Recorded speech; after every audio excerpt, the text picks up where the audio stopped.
بسم اللہ الرحمن الرحیم۔ یہ زمین جس پر ہم آزادی سے سانس لے رہے ہیں یہ محض مٹی کا ٹکڑا نہیں، یہ ہر اس ماں کی آہوں سے سیراب ہوئی ہے جس نے اپنے لال پاکستان کے لیے قربان کر دیے۔ یہ مٹی، یہ سرزمین ہر اس عالم دین کی محنت سے بام عروج کو پہنچی ہے جس نے قلم و قدم سے آزادی کا خواب سچا کر دکھایا۔ یہ وطن صرف سیاست دانوں کا حاصل نہیں، یہ ان لاکھوں علماء اہل سنت کی قربانیوں کا نتیجہ ہے جنہوں نے 1857 سے لے کر 1947 تک ہر میدان میں علم، قلم اور جہاد سے پاکستان کی بنیاد رکھی۔ دوستوں، آزادی کی داستان کا آغاز 1947 سے نہیں ہوا بلکہ اس کی پہلی سطر 1857 کی جنگ آزادی میں لکھی گئی۔ علامہ فضل حق خیر آبادی رحمۃ اللہ علیہ وہ مرد مجاہد جنہوں نے انگریزوں کے خلاف سب سے پہلے جہاد کا فتویٰ دیا جس سے انگریز خوف زدہ ہو گئے۔ بالآخر نتیجے کے طور پر انگریز نے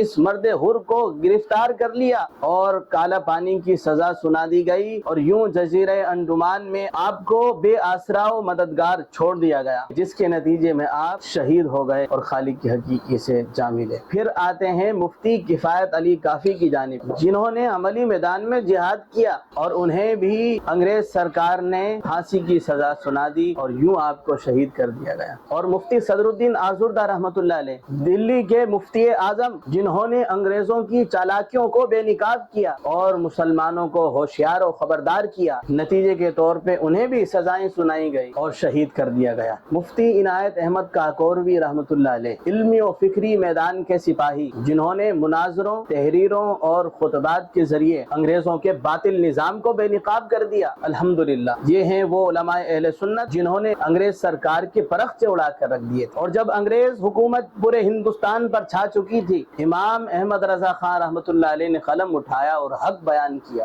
آپ نے فرمایا یہ انگریز کافر ہے اور اس کی حکومت اسلام دشمن ہے، مسلمان اس نظام کا حصہ نہ بنے۔ آپ نے انگریزوں کے خلاف ترک موالات کا تصور پیش کیا اور یوں ہی امام اہل سنت نے علماء دیوبند کے ہندو مسلم اتحاد کو شدید تنقید کا نشانہ بنایا اور فرمایا اسلام اور کفر کا اتحاد نہیں ہو سکتا، مسلمان ایک علیحدہ قوم ہے۔ یوں آپ نے سب سے پہلے دو قومی نظریہ پیش کیا اور آپ ہی ہیں جنہوں نے بر صغیر پاک و ہند میں سب سے پہلے دو قومی نظریہ پیش کیا۔ یہ نقطے کی بات ہے۔ مفتی اعظم ہند مصطفیٰ رضا خان رحمۃ اللہ علیہ نے قائد اعظم محمد علی جناح رحمۃ اللہ علیہ کی تائید کی اور خراج تحسین پیش کیا اور فرمایا مسلمانوں کو ایک علیحدہ وطن کی ضرورت ہے تاکہ اسلام کا نظام نافذ ہو سکے۔ مارچ 1946 آل انڈیا سنی کانفرنس بنارس میں منعقد ہوئی اور اس میں علماء اہل سنت نے واضح ارشاد فرما دیا ہم قائد اعظم رحمۃ اللہ علیہ کی قیادت پر مکمل اعتماد کا اظہار کرتے ہیں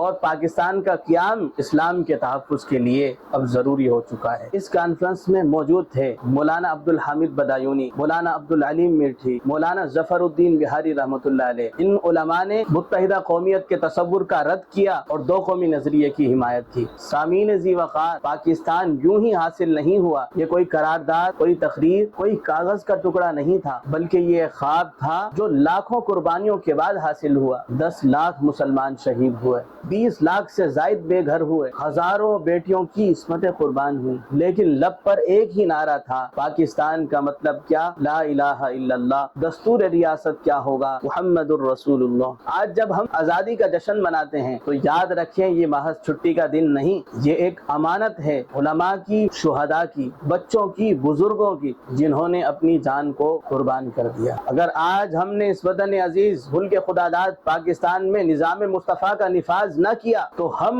مجرم ہوں گے۔ پاکستان علماء کا خواب ہے، شہداء کا تحفہ ہے اور امت کا قافلہ ہے۔ آئیے اس کی حفاظت کریں اور اس کے مقصد کو زندہ کریں اور اس کے پرچم کو صرف ہواؤں میں نہیں بلکہ دلوں میں لہرائیں۔ پاکستان ایک نظریہ، ایک قربانی، ایک امانت۔ خراج عقیدت تمام علماء اہل سنت اور شہداء پاکستان کے نام۔ السلام علیکم ورحمۃ اللہ۔